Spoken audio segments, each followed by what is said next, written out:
10টা 18 এই যে মা হলো আমার জন্য এই মাছের তরকারি নিয়ে আসছে, এটা নদীর মাছের তরকারি নিয়ে আসছে। এই হলো মা, ঠিক আছে? মা কাকে বলে, কত প্রকার কি কি, এটা তো বলে প্রকাশ করা যাবে না। মা তো মাই হয়, আবার মাকে কিন্তু বকতো আমার ভালো লাগে খুব। মারে আমার যখন মন চায় একটা ইচ্ছা একটা ছিল্লা লবণ উঠিয়ে দিই, তারপর মা আবার তরকারি নিয়ে আসে। তাহলে কি মাকে কি তাহলে ভালোবাসবো না? তাহলে কারে ভালোবাসবো? আর শাশুড়িকে বকলে কি শাশুড়ি আবার সাদা তরকারি নিয়ে আসবো?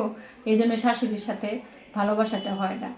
কিন্তু আমি আমার ছেলের বউ আমাকে বকলে আমি কিছু বলবো না, এই জন্য আমার ছেলের বউ আমার জন্য সব কিছু করবে এবং আমি আমার ছেলের বউর জন্য সব কিছু করবো। কারণ আমার ছেলের বউকে আমি সেই অধিকারই দিব যে তাই সে আমাকে বকতেও পারবে, রাগও করতে পারবে, আবার ঠান্ডা হলে আমার কাছে আসবে, আমি তার কাছে যাব। ঠিক আছে? তাহলে শাশুড়ি ভালোবাসবে, শাশুড়িকে ছেলের বউ ভালোবাসবে। আমার মাকে কিন্তু আমি যখন মন চাই ইচ্ছা মতো বইকে দিই, তার তরকারি নিয়ে আসে। বুঝতে পারছেন? বুঝতে হবে।